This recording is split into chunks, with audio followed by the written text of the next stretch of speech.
عشق کا شین از قلم علیم الحق حقی۔ ناشتے کی میز پر سب کو احساس ہو گیا کہ ریٹا کا موڈ بہت خراب ہے۔ ایسے میں رچرڈ کی کوشش ہمیشہ یہی ہوتی تھی کہ اس سے کنارہ کش رہے، کچھ پوچھے تو جواب دے دے اور حتی الامکان اس سے الجھنے سے بچے۔ الزبتھ اور جیمز بھی اسے نظر انداز کر رہے تھے، لیکن ناشتے کی میز پر یہ کوئی آسان کام نہیں تھا، خاص طور پر الزبتھ کے لیے۔ الزبتھ نے ٹوسٹ پر مکھن لگایا اور ریٹا کی پلیٹ میں رکھ دیا۔ جوس کا گلاس پہلے ہی اس کے سامنے رکھا تھا۔ ریٹا نے کوئی تعارض نہیں کیا اور ٹوسٹ اٹھا کر کھانے لگی۔ وہ اچھی علامت تھی۔ تمہیں کافی دوں مائی ڈیئر؟ کچھ دیر بعد الزبتھ نے پوچھا۔ جی ماما۔ الزبتھ نے کافی کا مگ اس کی طرف بڑھا دیا۔ رات پارٹی میں بہت لوگ تمہیں پوچھ رہے تھے، اس نے کہا۔ مائک ایڈیسن تمہیں بہت مس کر رہا تھا، بار بار تمہارا پوچھتا۔ وہ اچھا لڑکا ہے مائی بیبی۔ یس ماما۔ میں نے کب کہا وہ برا ہے؟ ریٹا نے بے پرواہی سے کہا۔ اینڈرسنز بھی وطن واپس جا رہے ہیں۔ جیمز پارسن نے پہلی بار گفتگو میں حصہ لیا۔ نیو ایئر وہ وہیں منائیں گے، 28 تاریخ کو ان کی روانگی ہے۔ الزبتھ بولی۔ واو، کرسمس یہاں اور نیو ایئر وہاں، خوش قسمت ہیں وہ لوگ، ریٹا نے تبصرہ کیا، لیکن اس کے لہجے میں پھیکا پن تھا۔ الزبتھ کو فضا قدرے سازگار محسوس ہوئی۔ رات تمہاری پارٹی بہت جلدی ختم ہو گئی تھی؟ اس نے بے حد سرسری طور پر پوچھا۔ نہیں تو ماما، ریٹا نے بے ساختہ سا کہا، پھر سنبھل کر پوچھا۔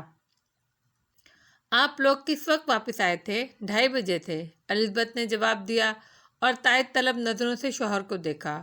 جیمز نے بھی اثبات میں سر ہلا دیا۔ ہماری پارٹی 1:30 بجے ختم ہوئی تھی، ریٹا نے ڈھٹائی سے جھوٹ بولا۔ تب بھی جلدی ہی ختم ہوئی نا، الزبتھ نے کہا۔ وہ جانتی تھی کہ ریٹا جھوٹ بول رہی ہے۔ رات وہ لوگ واپس آئے تو گھر کی ایسی صورتحال ہرگز نہیں تھی جیسے یہاں پارٹی ہوئی ہو۔ اس پر الزبتھ پارسن کو تشویش ہوئی۔ ریٹا کے کمرے کا دروازہ بند تھا۔ اس نے کک سے پوچھ گچھ کی تو اسے سب معلوم ہو گیا۔ ریٹا نے کک کو صرف 2 افراد کے ڈنر کے لیے کہا تھا اور اس کے پاس صرف ایک مہمان آیا تھا۔ 11 بجے کے لگ بھگ وہ واپس گیا تھا اور اس عالم میں کہ ریٹا چیخ رہی تھی، چلا رہی تھی، زبردستی اسے روکنے کی کوشش کر رہی تھی، لیکن وہ نہیں رکا، چلا گیا تھا۔ اس کے جانے کے بعد ریٹا اکیلی بیٹھی پیتی رہی تھی۔ اس نے کھانا بھی نہیں کھایا تھا اور کک کو ڈانٹ کر بھگا دیا تھا۔ الزبتھ پارسن کو یہ سب معلوم تھا، لیکن اس نے ریٹا سے کچھ نہیں کہا۔ اس نے یہ بھی نہیں کہا کہ وہ لوگ پارٹی سے 2:30 بجے نہیں بلکہ 1 بجے واپس آئے تھے۔ وہ سمجھ گئی تھی کہ اس کی بیٹی محبت کی چوٹ کھائے بیٹھی ہے اور مایوسی سے دوچار ہے۔ اس نے ریٹا کی طرف دوسرا ٹوسٹ بڑھایا۔ ریٹا نے وہ بھی لے لیا۔ ظاہر ہے وہ رات سے بھوکی جو تھی۔ یہ بتاؤ، تمہارے دوستوں نے انجوائے تو خوب کیا نا؟ الزبتھ نے اچانک پوچھا۔ ریٹا گڑبڑا گئی۔ یس ماما، بہت زیادہ، اس نے جلدی سے سنبھلتے ہوئے کہا۔ اور تم نے؟ الزبتھ نے اسے غور سے دیکھا۔ میں نے بھی ماما، ریٹا نے نظریں چراتے ہوئے کہا۔ مگر تم خوش تو نہیں لگ رہی ہو۔ وہ ماما، نیند پوری نہیں ہوئی نا، اسی لیے۔ الزبتھ اب جو بات کر رہی تھی وہ ایک منصوبے کے مطابق تھی۔ رات اس نے اس سلسلے میں جیمز سے بھی بات کی تھی۔ وہ دونوں جانتے تھے، رچرڈ بھی انہیں اشارتاً بتا چکا تھا کہ ریٹا ایک ہندوستانی لڑکے سے محبت کرتی ہے جو ہندو ہے، بلکہ رچرڈ نے اس کی بہت بہت برائیاں بھی کی تھیں۔ رچرڈ نے انہیں پہلے ہی بتا دیا تھا کہ کرسمس پر ریٹا صرف اوتار سنگھ کو بلا رہی ہے۔ الزبتھ اس بات سے خوش نہیں تھی، لیکن جیمز کو کوئی اعتراض نہیں تھا۔ مگر رات جو کچھ انہوں نے دیکھا اور سنا، اس سے ثابت ہوتا تھا وہ لڑکا ریٹا میں انٹرسٹڈ نہیں ہے۔ الزبتھ کا کہنا تھا کہ یہ وقت برطانیہ واپس جانے کا تذکرہ کرنے کے لیے مناسب ہے۔ شکستہ دلی کی وجہ سے ریٹا اس وقت مان بھی سکتی ہے، لیکن جیمز کا کہنا تھا وہ اس سلسلے میں براہ راست لڑکے سے بات ضرور کرے گا۔ اس وقت الزبتھ نے اس سلسلے میں پہل کرنے کا فیصلہ کر لیا۔ میں تو بس اب تھوڑے ہی دن تمہارے ساتھ ہوں ریٹا، اس نے کہا۔ کیا مطلب ہے ماما؟ ریٹا بری طرح چونکی۔ کرنل ولکسن سے بات ہوئی تھی، انہوں نے نیو ایئر کے بعد مجھے بلایا ہے۔ کہہ رہے تھے جیمز کے علاوہ ہم سب واپس جا سکتے ہیں۔ یہ بھی کہہ رہے تھے کہ زیادہ سے زیادہ 15 دن لگیں گے۔ اوہ ماما، میں تمہیں بہت مس کروں گی ڈیئر۔ وہ پہلا موقع تھا کہ ریٹا مسکرائی۔ نہیں ماما، آپ مجھے مس نہیں کریں گی۔ کیوں نہیں کروں گی؟ بہت کروں گی۔ تمہیں نہیں پتا میں تم سے کتنی محبت کرتی ہوں۔ مجھے پتا ہے ماما، مگر آپ مجھے مس نہیں کریں گی کیونکہ میں آپ کے ساتھ چل رہی ہوں۔ وہ سب ہکا بکا رہ گئے۔ ابھی کل ہی کی تو بات ہے، تم نے منع کر دیا تھا، جیمز نے کہا۔ کل اور آج میں بڑا فرق ہے ڈیڈی، ریٹا نے جواب دیا۔ تمہیں تو یہاں کا کلچر پسند ہے، موسم بھی، لیکن ڈیڈی یہاں کے لوگ بہت بیکورڈ ہیں۔ ریٹا کے لہجے میں قطعیت تھی۔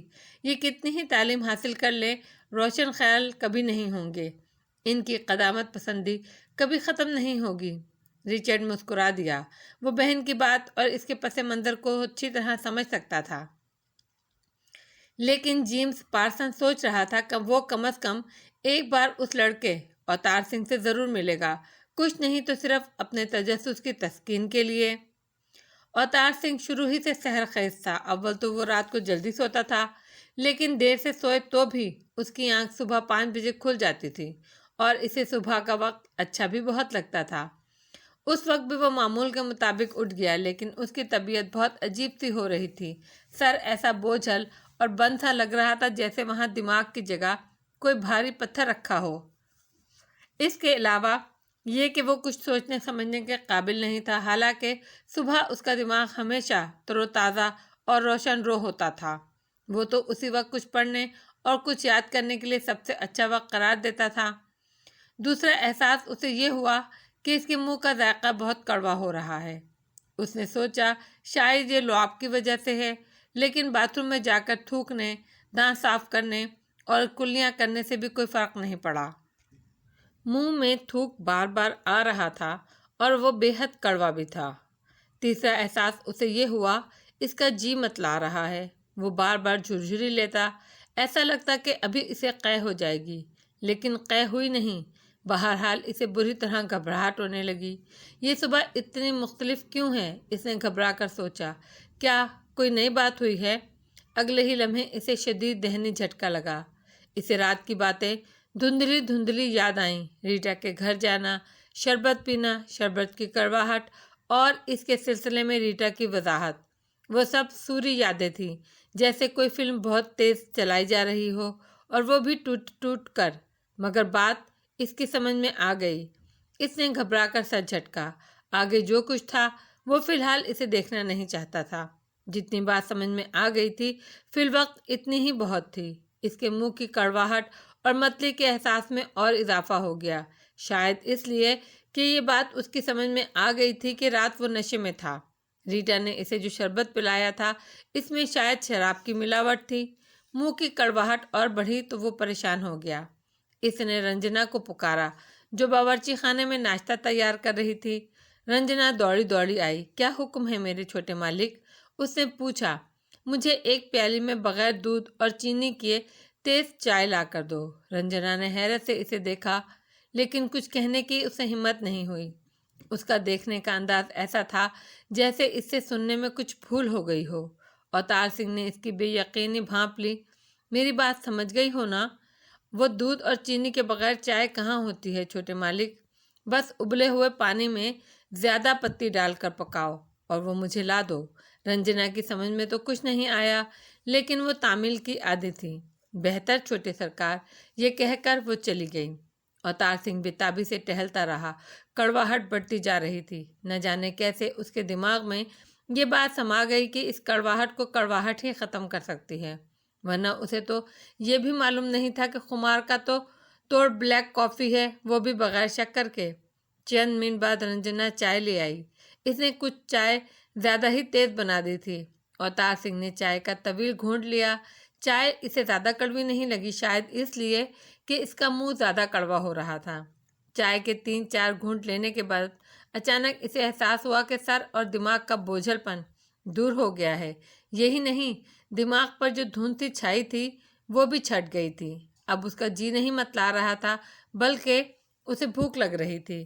تاہم اس نے ابھی ناشتہ کرنا مناسب نہیں سمجھا۔ پہلے وہ رات کے واقعات کو یاد کرنا اور ان پر سوچنا چاہتا تھا۔ وہ ریٹا کے گھر گیا تھا۔ گھر میں کوئی نہیں تھا۔ ریٹا نے اس کی بہت معقول وضاحت پیش کی تھی۔ وہ مطمئن ہو گیا تھا۔ پھر اس نے ریٹا کو کرسمس کے وہ تحفے دیے جو وہ اس کے لیے لے کر گیا تھا۔ وہاں تک تو سب ٹھیک تھا۔